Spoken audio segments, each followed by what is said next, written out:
The Lord be with you. And with your spirit. Proclamation of the Holy Gospel according to Luke. Glory to you, O Lord. Each year, Jesus' parents went to Jerusalem for the feast of Passover. And when he was 12 years old, they went up according to festival custom. After they had completed its days, as they were returning, the boy Jesus remained behind in Jerusalem. But his parents did not know it. Thinking that he was in the caravan, they journeyed for a day and looked for him among their relatives and acquaintances. But not finding him, they returned to Jerusalem to look for him. After 3 days, they found him in the temple, sitting in the midst of the teachers, listening to them and asking them questions. All who heard him were astounded at his understanding and his answers. When his parents saw him, they were astonished. And his mother said to him, "Son, why have you done this to us? Your father and I have been looking for you with great anxiety." And he said to them, "Why were you looking for me? Did you not know that I must be in my father's house?" But they did not understand what he said to them. He went down with them and came to Nazareth and was obedient to them. And his mother kept all these things in her heart. And Jesus advanced in wisdom and age and in favor before God and man. The Gospel of the Lord. Praise to you, Lord Jesus Christ.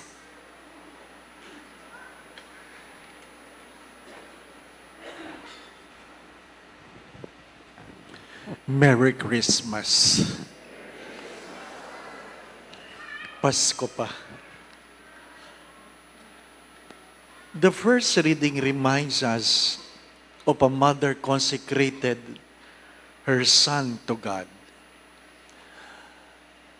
I do not know if you know this, that the most, or a diocese with most priests are Bohol or Tagbilaran and Bicol.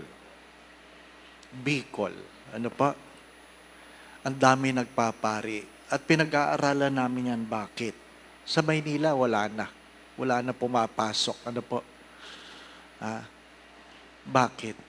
Kasi ang mga magulang, pinagsusumikapan nila na ang kanilang mga anak ay may magpari o magmadre, may magdoktor, kung hindi man, at least nurse, mayroong mag-teacher.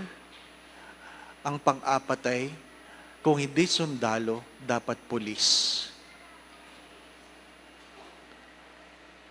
4 na paglilingkod sa bayan. Magturo ka, maging doktor ka,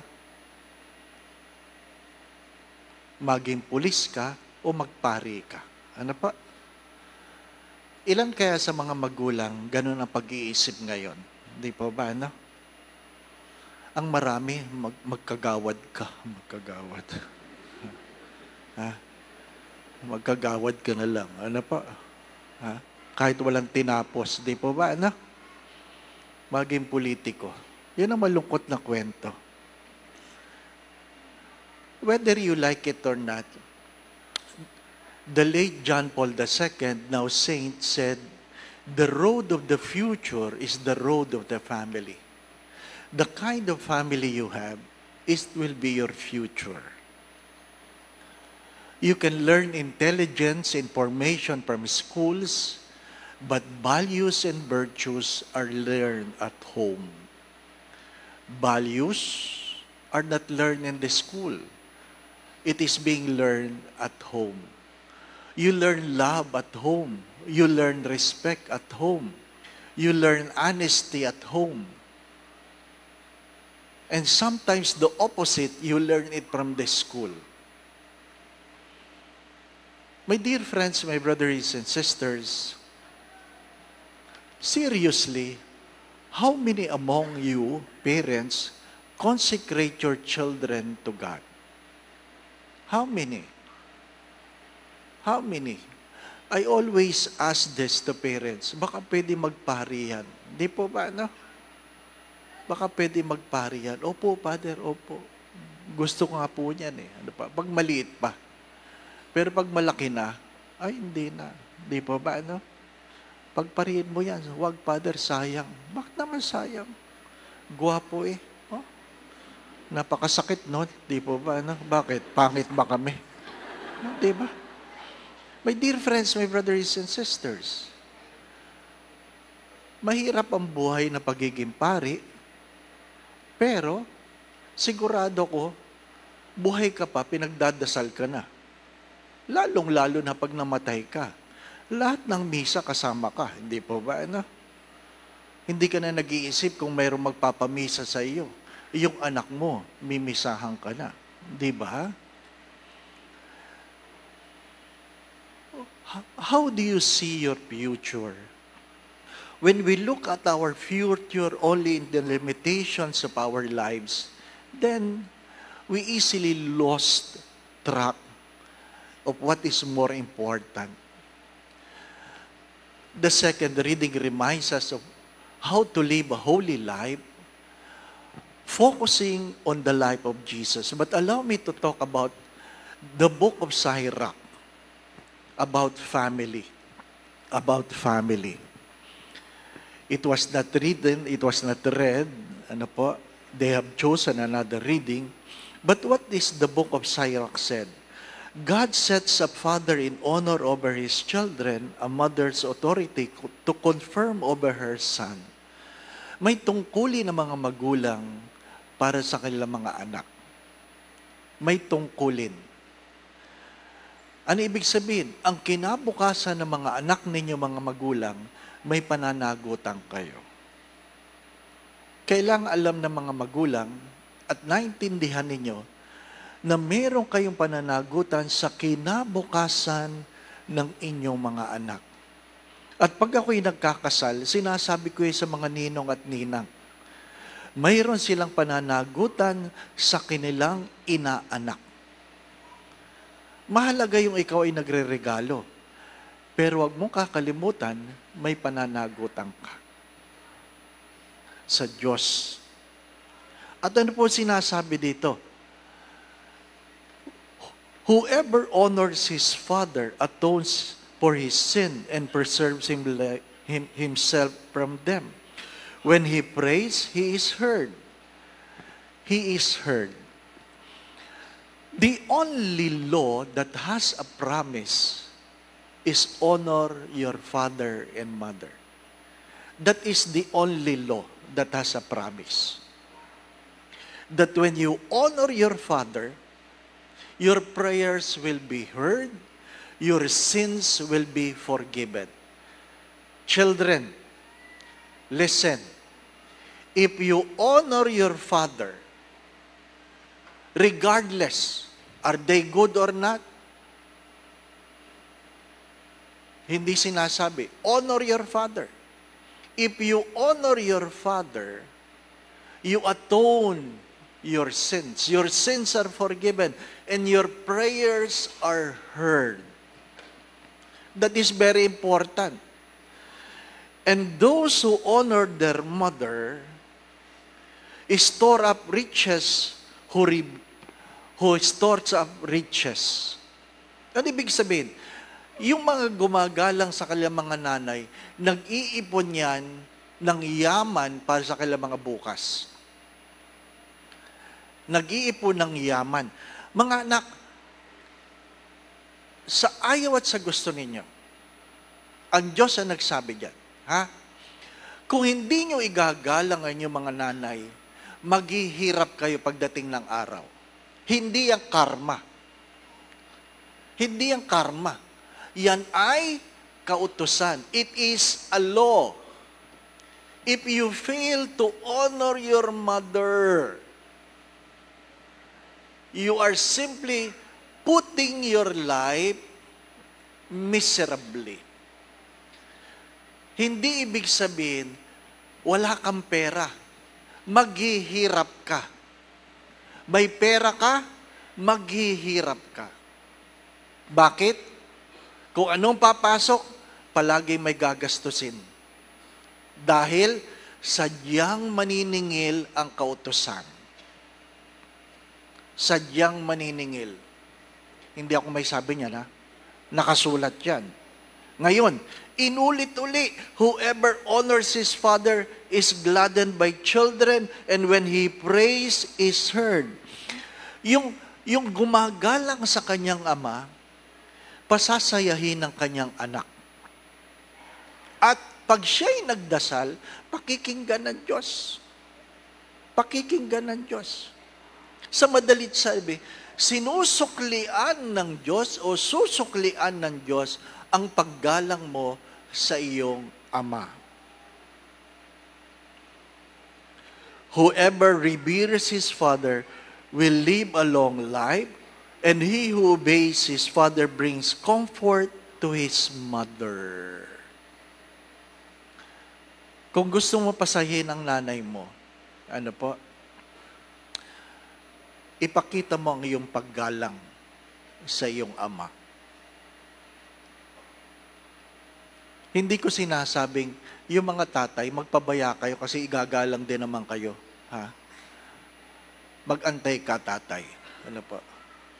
Sapagkat kung hindi ka magpapakabuti, alam mong ang Diyos ang maniningil sa iyo. Ang Diyos. Ano sinasabi? Those who honor their mother and father will have long life. Long life. Mahaba ang buhay. Di po ba, ano? Ha? Gano'ng kahaba? Hindi ko alam. Pero, sino sa mga apostoles ang hindi namatay na martir? Sino sa apostoles na namatay na matanda? Sino? Si Saint John. Kasi si Saint John ang naiwanan sa ibaba ng krus at sinabing, "Behold your mother." And Saint John took care of Mary. And only Saint John did not die a martyred life and live a long life. Nanay ba niya si Maria? Hindi. Dahil nakinig siya sa Diyos. Di po ba? Nakinig siya sa Diyos. My son, take care of your father when he is old. Grieve him not. Kasi talagang yung mga tatay, sorry ha, ang kulit eh, ano? Kung makulit yung nanay, mas makulit yung tatay eh. Di po ba, ano? Ha? Huwag silang palulungkutin pag sila'y matanda na, habang sila'y nabubuhay. Darating ang araw, makakalimot sila, even if his mind fails. Be considerate, revile him not the days of his life. Kindness to a father will not be forgotten, firmly planted against the depths of your sin. A house raised in justice to you. Hindi lilimutin ng Diyos ang iyong kagandahang loob na pinagkaloob mo sa iyong ama. It will never be forgotten. Diba? My dear friends, my brothers and sisters, palagi ko po ito sinasabi, yung mga anak, kasama ako doon, mga anak, hindi talaga natin maintindihan ang ating mga magulang. Bakit? Hindi tayo magulang eh. Maintindihan mo lang ang iyong magulang pag ikaw ay naging magulang na. Ang magulang, naintindihan ang anak dahil sila ay naging anak bago sila naging magulang. Pero hindi lahat ng mga anak magiging magulang. You can never question experience. You can never question experience. My dear friends, that's why we celebrate this feast of the Holy Family. Because even Jesus allowed himself to be raised in a family. Even Jesus has allowed himself to be consecrated in the temple. In the temple. Hindi naman si Jesus ang nagdala ng sarili niya sa templo. Dinala siya ng kanya mga magulang. Marahil ang akin pong tanong, sino pa sa mga magulang ngayon na pag natutulog ang mga anak, ay hinahalikan ninyo habang sa inyong pinagdadasal? Sino pa? Di po ba, ano? Magandang tanong yun eh.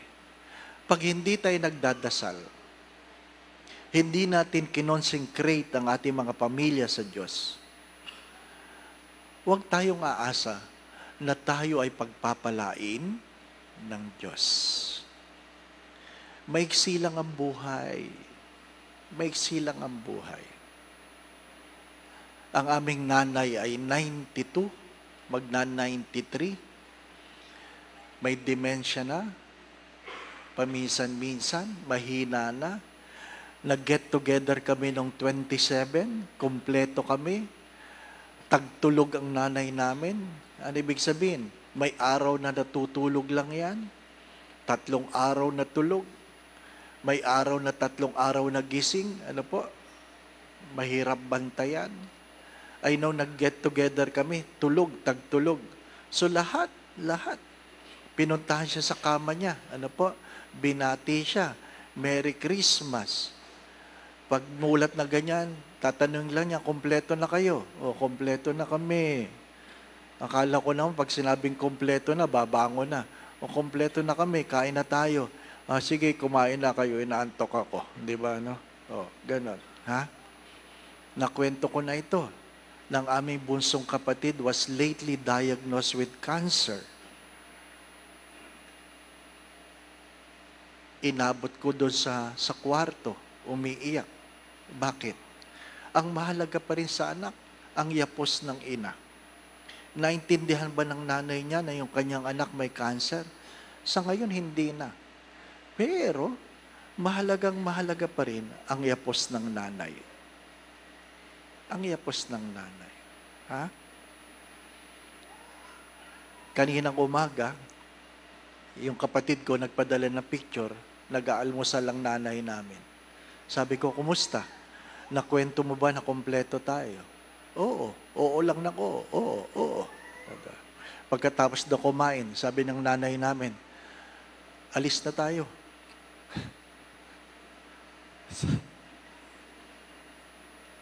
Sabi ng kapatid ko, saan tayo punta? Punta na tayo sa langit.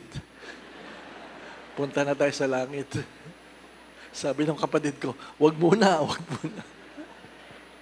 Wag muna. Siyempre, tawanan, di po ba? Wag muna. Tapos maya-maya, tinek ko siya. Sabi ko, tanong mo nga, kung galing siya doon, at anong nakita niya. So ngayong tapos lang kumain, tinanong daw, anong meron sa langit? Hindi na daw niyang maalala. Ano po? Ha? My dear friends, my brothers and sisters, maiksi lang ang buhay. Maiksi lang ang buhay. I assure you, kahit gaano kadami ang pagkain sa lamesa, pero kung hindi kayo magkakasundo, walang saysay yan. Walang lasa ang pagkain sa isang pamilyang walang pagmamahal. Mahaba man ang buhay, walang saysayan sa isang pamilyang hindi nagmamahalan. Marami man ang pera, walang saysayan sa pamilyang hindi nagmamahalan. Di ba?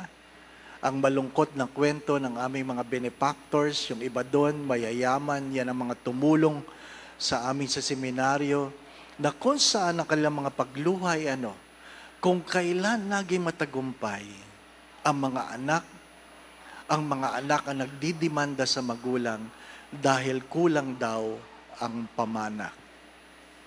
Ha? Father, pagdasal mo naman ako. Dinidemanda ko na sarili kong anak. Bakit po, tita? Dahil hindi nila nagustuhan ang aming pamana. Bakit sila nagpapamana na? Kasi nakinig sila sa homily ko. Habang kayo buhay pa, ipamana nyo na yung mga yaman ninyo para alam ninyo kung kayo mahal o hindi. Pinamana nila. O dinalaman nila na hindi sila mahal ng kailang mga anak. Di po ba? No? Ganun talaga. Kaya mapalad ang mahihirap. Ha? Mapalad yung mahihirap. Kami, ang pamana lang sa amin, sipon at ubo. Hindi po ba? Diabetes, hypertension. Ano? Kung gusto nyo, pwede namin pamigay. Di po ba? Di ba? Aanuhin mo ang yaman kung walang pagmamahal. Mga anak, seriously, if you want to look at your future, look on how you behave today before your mother and father. If you want to look on your future, look on how you behave today before your mother and father. Remember this, it is the only law with a promise. Amen. Ang misa po natin sa December 31 ay 8 ng gabi. Wala pong 6 o'clock, 6 p.m. Mass. Ano po sa 31? Sa January 1, ang misa po ay Sunday Masses except 7:15. Wala pong 7:15. Ano po? Do not forget that January 1, the solemnity of Mary, the Mother of God, is a holy day of obligation. Ano po? Magsimba. Ano po? Magsimba. Going back to what I've said, kawawa naman yung mga bata. Habang nag-homily ako, tinitingnan ng mga magulang, makinig ka. Kitang-kita ko eh. No? Di ba, no? Alam po ninyo, yung kagandahang loob, itinuturo yan ng magulang. Yung paggalang, itinuturo yan ng magulang. Kung mga anak ay hindi lumaking may paggalang, baka hindi nyo naturuan. Ano po? So, turuan ninyo. Ano po? Turuan po ninyo. Again, the only law with a promise is to honor your mother and father. I guess it includes the mother-in-law and father-in-law. Ano po? Sa tingin ko kasama doon. Ano po? Includes your mother-in-law and father-in-law. But I urge the parents, even though that is a law, please live a life that it will not be difficult for your children to honor you. Tama yung kautusan ay galang mo ang iyong mahal, ang iyong mga magulang. Ano po? Pero sana yung mga magulang, kagalang-galang. Naintindihan po ba ninyo? Hello? Kung makairap kayo sa anak ninyo, ha? Anak, irapan mo nanay ngayon. Panahon mo ngayon. Panahon mo. Ano po? Igalang mo ang iyong nanay at tatay, pero sana ang nanay at tatay ay kagalang-galang. Ano po? Mahalaga yun. Ano po? Sapagkat ang bukas ay palaging, sabi nga, hinahanda sa sarili nating pamilya. The road of the future is the road of the family. The Lord be with you. And with your spirit. And may Almighty God bless you and your family, the Father, the Son, and the Holy Spirit. Amen. We go in peace to love and serve the Lord. Thanks be to God.